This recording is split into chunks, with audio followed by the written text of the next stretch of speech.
Hey everyone, this is Bathmetrics. Super quick demo of clip to zero method, progressive clipping, using clippers and arrangement techniques to get your arrangement and mix as loud as possible. So you're not doing loudness in the mastering push, you're doing it in the mix, which is the way you should do it. Just to show you what we're working with here, I have a simple kick and snare pattern, a bass loop and a synth loop. It's the simplest thing possible. I just grabbed these out of a sample pack to put them with the basic template kick and snare I usually start with. We're going to measure the loudness. We're going to look at the waveform. And as we do that, I want you to notice that there is no EQ processing of any sort on the main bus. This is my mastering compressor. It's currently turned off. The only thing I have happening on the main bus is one instance of KClip.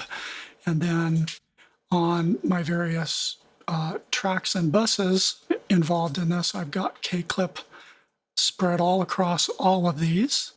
And that's the heart of the clip to zero method and just good clipping practice in general. But let's just measure this real quick, let you get your volume turned up where you can hear things clearly.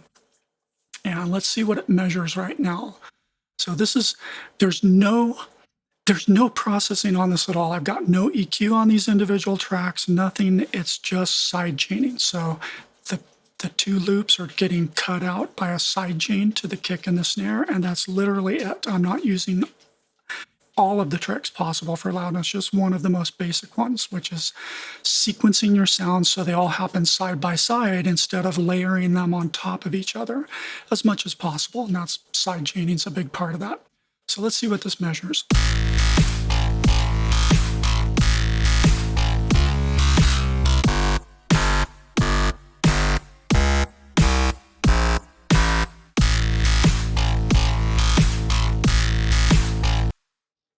So PSR between 8 and 9, that's the dynamic range in LUFS terminology. There's a little graph of it. My LUFS was very much in the competitive ballpark between -7 and -8 LUFS. If I let this run long enough, it'll probably drop down to about 7.5 at the way these things are mixed. Kick and snare are nice and clear. They're the loudest, most present thing in the mix. You can see the kick and the snare happening here. Nothing is a fat sausage, right? There's lots of headroom here. And then here's what the snare is hitting right between the lines. It's right up to the 0 point. The kick is slightly below the 0 point. It's not even as loud as it could be. And then, you know, the backing tracks, the two bass and synth loops are staying between the lines too. And that's because we have a lot of clippers running, so everything's getting shaved down. So by the time we finally get up here to the very end, and then this is getting measured, everything's staying below 0, right at 0. Okay, so you can hit this. You can hit this kind of competitive loudness without going near a mastering compressor or mastering limiter. Let's make that really clear. That's the main thing I want to show here. You should be getting your loudness in the arrangement and the mix.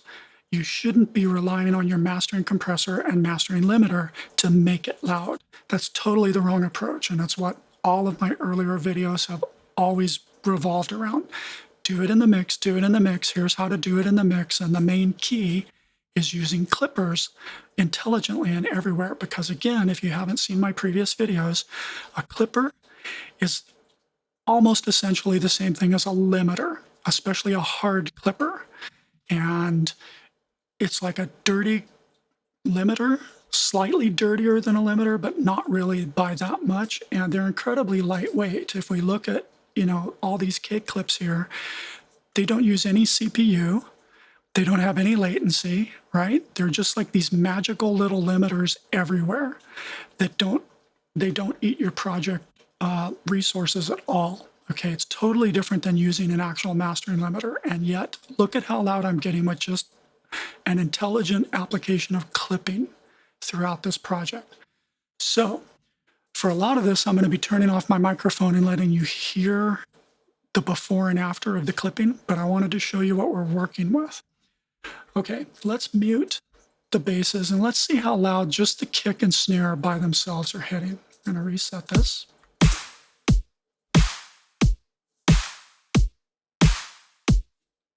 And let's also show you the waveform, my bad. So this is the kicks, and this is a combined, this is like a mid-tempo style drum beat. So my kick and my snare are stacked up on top of each other. Here's what the actual pattern looks like. Kick, kick, kick, 4 on the floor kick with 2 different snares stacked up on top of it. So normally that's a really problematic thing to do. Mid-tempo kicks and snares are hard because you've got this big summed thing. If I go in and turn off all the clippers associated with the kick and the snare, so we're going to turn off this clipper on the main drum bus that's being summed with the drop sounds on the backing bus. Then I'm going to turn off the individual clippers on the kick sub bus and the snare sub bus. And then here's my individual kicks and snares. I'm going to turn off all those clippers too. All right, so watch these meters and watch this graph now. Oops, I still got this clipper on. There we go. So again, these white lines represent 0 dB full scale. Look how far the combined kick plus 2 snares all hitting at the same time on the backbeats. Look how far that's going above 0. It's just way past 0, right? And so you need to take care of this, because if you run this kind of signal into your final mastering compressor and limiter, the snares, you know, if you set your threshold so that these little things right here, these peaks are triggering the final mastering compressor and limiter, you're going to be clipping or compressing and limiting your snares, these backbeat hits, but you won't even be reacting to these regular kick hits on the downbeat where they're hitting all by themselves, because they're so much quieter, right? And if you drop your threshold low enough to trigger on all 4 of your strong beats of every bar, right? Boom, chack, boom, chack. Usually you want your compressor and limiter on the mastering on the main bus to respond to those and carve a little bit of an envelope and create a little more sense of percussive beat and openness, right? If you're going to set your threshold all the way down here to trigger on every one of the 4 beats in the bar, this is going to be a massive squash, especially in the mastering limiter, right? So you can't feed a signal like this into your final mix bus and mastering limiter and all that. You just can't. You have to fix this long before it gets there. And so that's what all these clippers in between are doing. So let's go through these one by one and see what's happening. We're going to look at this clipper just for the kick. We're going to solo the kick and watch it. Okay, no clipping at all over here because it's below 0, right? I'm not even running that kick all that hot. Now let's look at this clipper for the first snare, and now we're soloing just this one snare.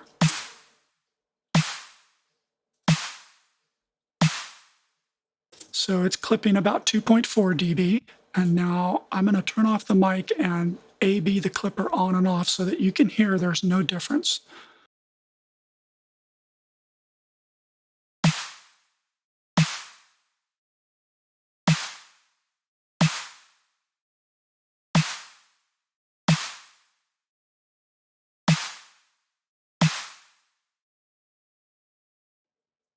Okay, right? You can't hear any difference in that snare with 2.5 dBs of clip on it, okay? Let's look at the next snare. We'll turn this one on.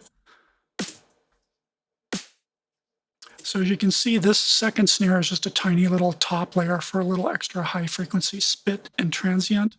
So together, the 2 snares sound like this. We're not going to see both of them reflected here, but this is what it sounds like. Okay, so clipping, the only clipping that's happening on the original 3 drum tracks is 2.4 dB on one of the snares, right? Now, when we get over to where the drum sub buses are, my one kick is feeding into a kick sub bus, and my two snares are feeding, two snares here are feeding into a single snare bus together. So this is now just all the kicks and all the snares, and we're going to start looking at these. Let's turn on this KClip for the kick, and again, you'll see that that kick is still not getting clipped, right? Because it's never louder than 0 by itself. And then we'll look at the two combined snares now. And let's just solo those again at the bus level. So here's what's happening at the bus.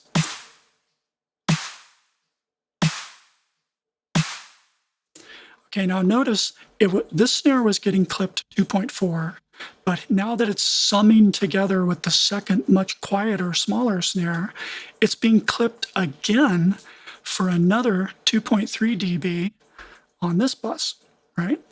Well, I don't want to mess with turning off both snares, but the point is 2 stages of clipping now, 2.4 and 2.3. So by the time they get to this bus and are being summed together, they're being clipped almost 5 dB. Now let's hear what those sound like when we turn them on and off at this bus. Okay, I'm going to mute my microphone so it's really clear.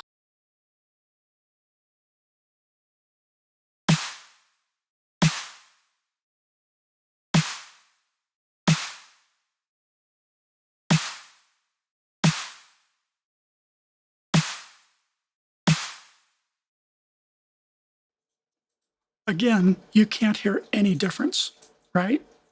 So far, this clipping is 100% transparent, and you'll notice this is all hard clipping. There's no soft clipping at all. It's 100% hard clipping. All my clippers, like I say in my other videos, are set to not do any oversampling, right? Okay, let's move on. So now the trick is when we combine the kick and the snare so that on those backbeats they're summing together, we need another clipper on the bus where the kick and the snare are being summed together. So we're going to look at this clipper now and see what's happening here. So again, this is both sounds summed together. 5.4 dB of clipping. We already clipped the snare 5 dBs in 2 stages on the way up to this bus. Now we're clipping the combined kick and snare hit on that backbeat a whole whopping another 5 dB. That's 10 dB of clipping where this snare is getting summed with the kick and everything's being clipped back down to 0. Check it out. I'm going to turn off my mic and let you hear the difference. You're not going to hear a difference.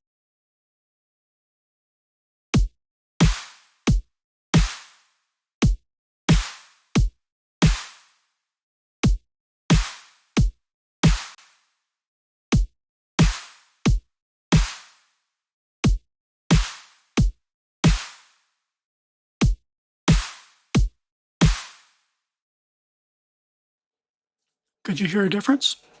I bet you couldn't. See how much is getting clipped here? This versus this. And now we have a drum signal that is ready to be, sorry, it's my dog, ready to be fed into the final mastering compressor and limiter. The hits are much more even, and so the threshold can, be set to trigger on both of these pretty easily, especially once we bring in the bass sounds. Okay, so the point is, a lot of aggressive clipping, hard clipping, and you couldn't hear any difference. At each stage, the difference was transparent. I keep going over and over this. Do not be afraid of clipping. Everyone who tells you clipping is bad is just wrong. You have to use it right. You can't overdo it. Yes, you can overdo it and squash a sound, but the point is to find that threshold, like I talk about in a lot of my other videos about clipping. You find the threshold where it's transparent. And little tiny bits of clipping all the way up through all the buses and summing all the way up to the mix bus makes a big difference. Okay, so now let's look at the bass sounds. We're going to come over here and focus on just them.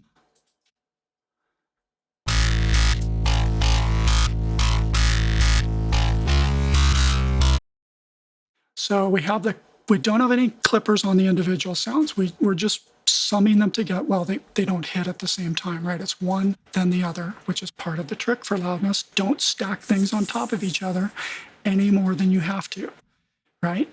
So there was no need to put individual clippers on each sound because they're each isolated and happen by themselves. So the clipping needs to happen here on the bus where they run through before they come over here to the backing bus and the main bus. So I've turned off the clipper where they sum into together.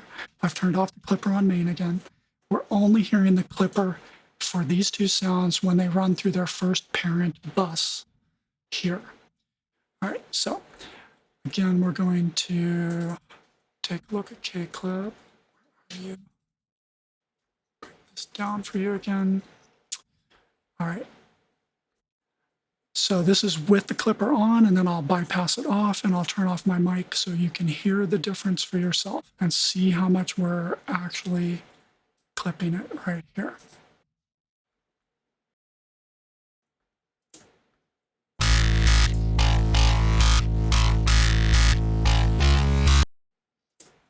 Helps if I more time.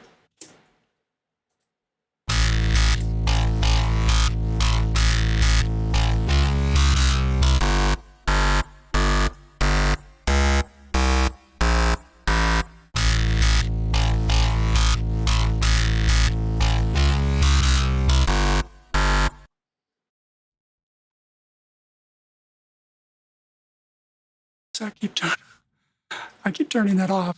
Then I accidentally turn it on. Okay, well, anyway, the total amount of clipping is as much as 5 dB, 4.9 dB.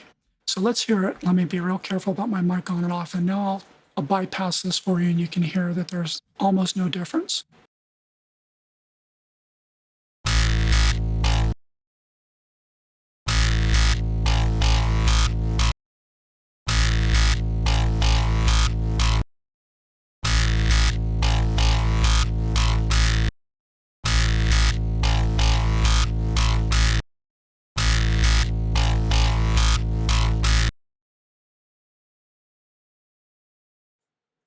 So far, no difference. Now let's listen to the other synth.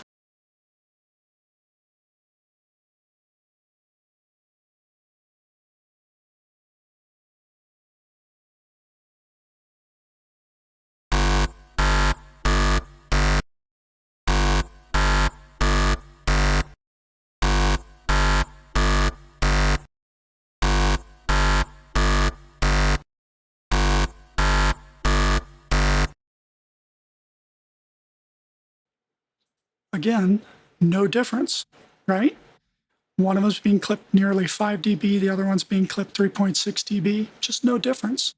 Transparent, okay? So now, let's see what happens when we sum the bass sounds, the drop sounds, and the kicks together. And that's going to happen over here on the, let's see, I can unsolo. Let's clear all these. All right, so the kicks, the drums, and the subs, and let's make sure that clipper's on again. The drums and the basses, sorry about that, are now getting summed together over here on the main bus. So we're going to start looking at this main bus clipper now. So again, we're going to turn this clipper on, and we're going to look at the waveform combined and bypass it on and off. And we're going to see how much it's actually clipping. Because now, again, we're doing some side chaining of the drums versus the backing tracks. There's kick duckers here, kick and snare duckers. And they're ducking this bus every time a kick or a snare hits, right? But there's still, when you duck in a way that's transparent and doesn't sound like a big sucking gap between the kick and the things that swell up after it, when you do that and get it sounding right, there's still a little bit of extra energy being summed together. So you're going to see when I turn this clipper, when I bypass this clipper on the main bus where they're being summed together, you'll notice the numbers going a tiny bit above 0 because even though I'm side chaining, there will be a tiny bit of summing right near the place where they're being side chained. So watch for that, and as you listen for the differences. So let's just get here, and I need to get where I can see the bypass button. That should work. All right, so here's with this clipper bypassed, and here's what the signal looks and sounds like. So see, there's the places where even with the side chaining, we're getting a little bit of summing between the kick as it's fading out and the bass as it's fading in. You get some summing, right? So this needs to be shaved too.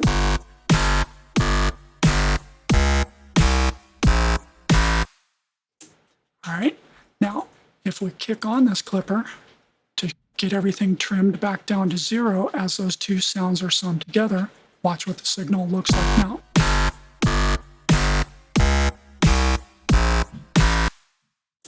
All right, now let me turn off my mic again and let you really hear. Can you hear any significant difference at all? Here's where, if your ears are good and you're listening on good gear, you will hear a little bit of a compromise, but it's tiny, tiny.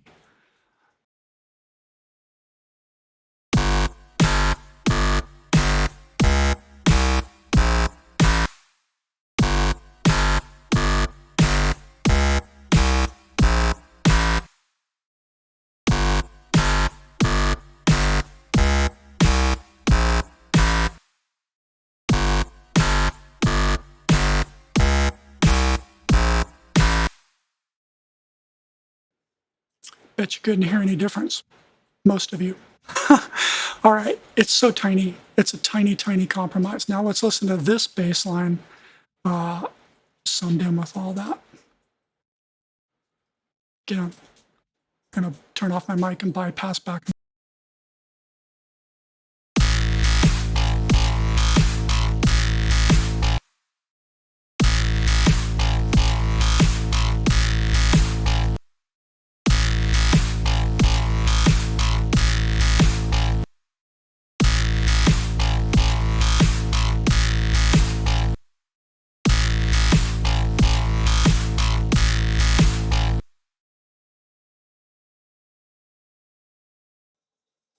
Again, I bet you couldn't hear any difference, right? So the point is lots of little small and medium clips as you work your way up towards the main bus. And then even after any final EQ and EQ type processing on the main bus, I clip again before I start feeding into my mastering compressor and my mastering limiter.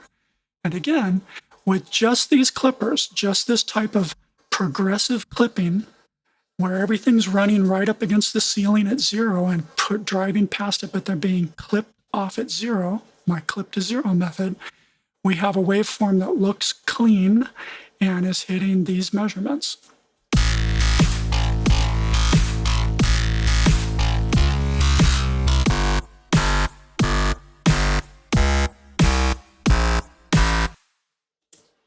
Okay, now the next thing, let's, just for grins, let's turn on the mastering compressor and see what that does. So I use a pretty fancy one that's just wonderful. This is my standard default mastering glue. Really, really low ratio, only 1.5 to 1 basically. I'll vary the attack time depending, but I'll leave this at my starting point, which is around 25 milliseconds. Might go up as high as 50 milliseconds, just depends. And then this release time works out to basically a half note. I'm sorry, an eighth note, right? It's about half the distance of each beat, right? So it's going to release by about here on each beat of the bar. So this is what it's going to sound like when this is engaged. And that's a little bit too much. Let's take the threshold down. I like to have the needle just barely dancing between 0 and 1.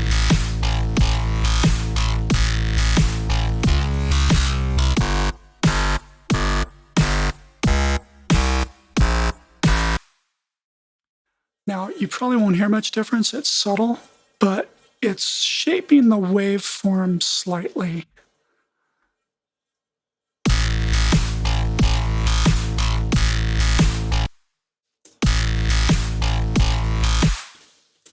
See this little, it's kind of hard to see right here, but see that little downward slope? Let me make this bigger so you can see it.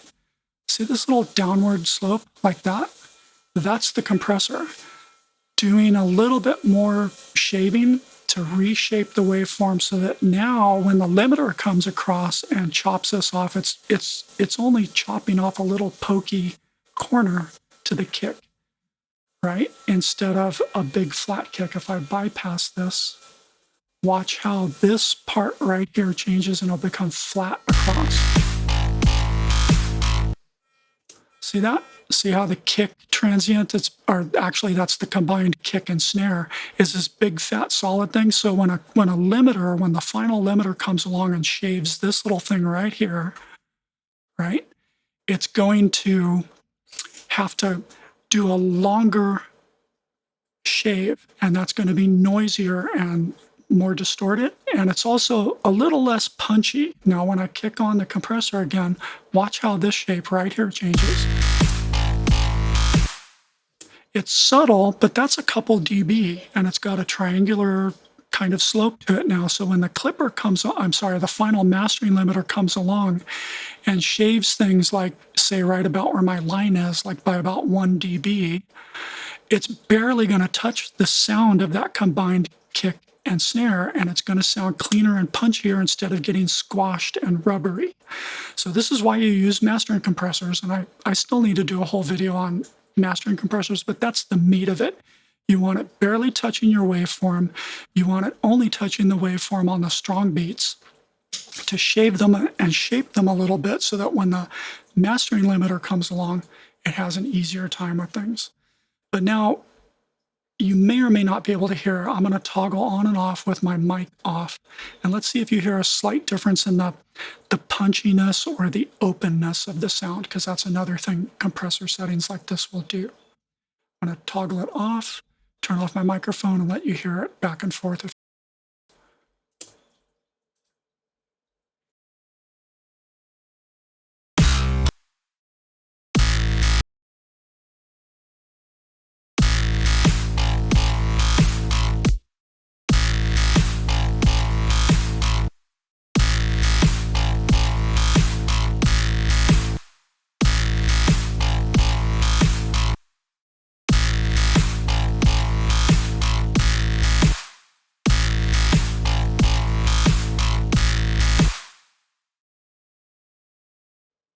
Listen really carefully to the snare, the combined kick and snare hit, and notice how much more thwack the snare has now when the compressor is on. Listen how it sharpens that snare and gives it a really good thwack compared to when the compressor is off. Listen really just to the snare itself, the tone and timbre of the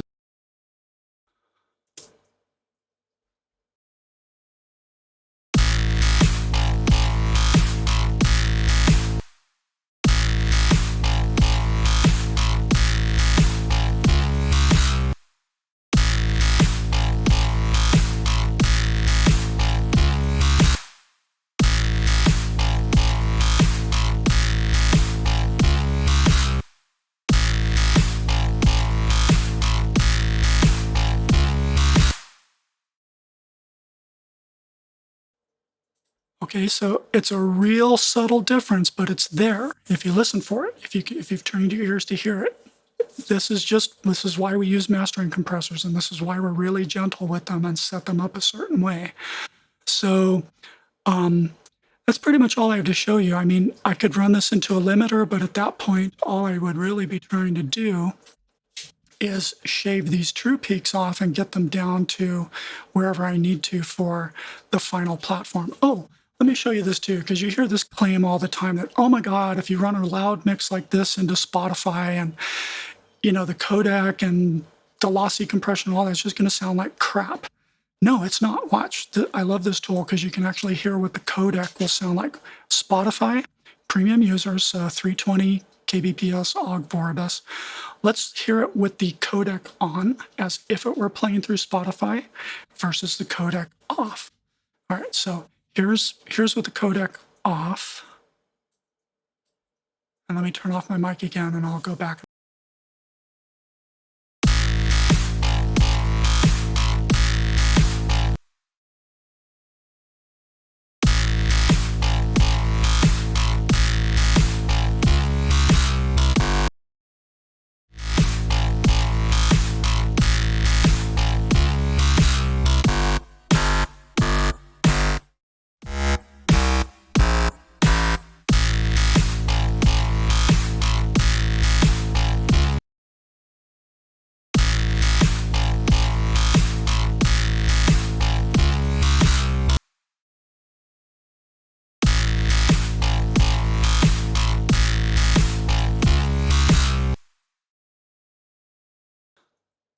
So again, does that sound like that's getting destroyed because we're feeding a really loud track? Even going way over true peak, this is completely against Spotify advice and all the mastering advice out there.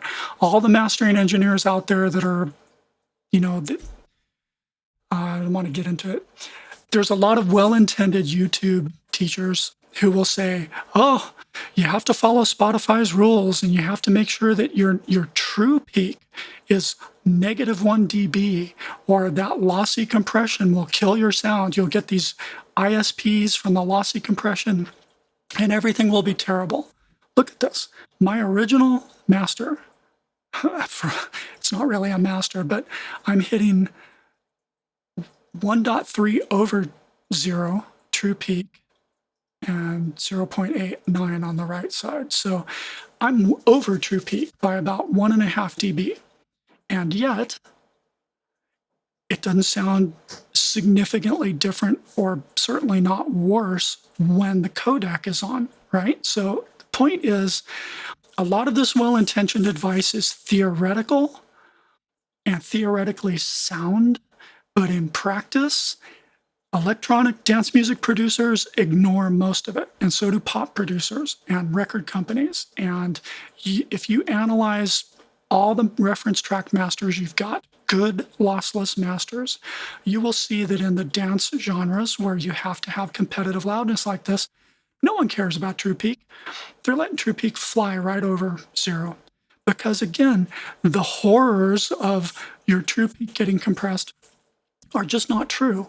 And if I were to try and squish this whole mix down to hit the same loudness, but with the true peaks pulled down by nearly 2.5 more dB, then I would be squashing the hell out of my mix, right? Then that might be too much squash, but I don't need to, right? You can get a tool like this or whatever approach you have, and you can check, you can test every single codec on every single quality level on every single platform and literally hear for yourself whether or not messing with your true peak makes any difference at all. In some cases, it might. It depends on the music, depends on a lot of factors, but you'd be surprised how often you'll try to like artificially squish things to get true peak down here to -1, and it'll sound so squashed, right? And yet the difference in the on-off of any one of these codecs will be pretty much unintelligible at any kind of halfway decent quality, like 320K Ogg Vorbis. So your call on that. That's just an extra little tidbit here. But the point is, you can hit these levels long before you ever throw a mastering limiter on your project, and you should make your loudness happen with intelligent gain staging and clipping and summing of your signal all the way up the chain. This is the best example I can give you. And I mean, my mastering limiter probably doesn't have to do much of anything here. Like maybe I'll just shave a little bit of the true peak and get it down to something like 0.5 dB over 0, or maybe I'll just take true peak to 0. I mean, I could do that real quick. Sure, why not? Stay with me for another 2 minutes. Let's put Pro L on here.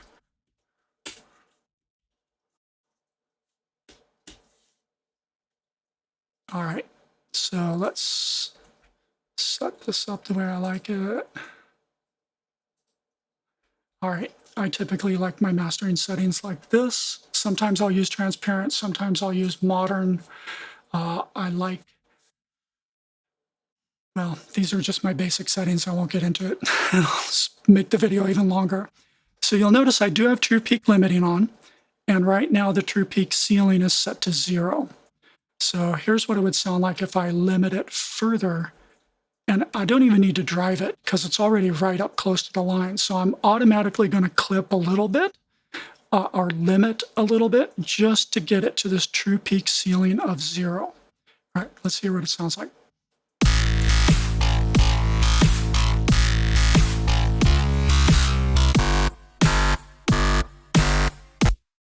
So see, tiny, tiny, tiny amounts of limiting, 1 dB max. I try not to go over 1 dB of limiting, maybe 2, maybe 3. But really, once you start getting past 2 dB of limiting, I think you're getting in trouble. And this is in direct contrast to people who say, don't let your limiter cut off more than 6 dB of gain reduction, right? You can go all the way up to 6 dB and that's okay. No, it's not. Fix it before you get here, because if you make your mastering limiter do that much work, it's going to squash the hell out of your sound. But this is very transparent. Again, I'm going to use this little button here to toggle the limiter on and off.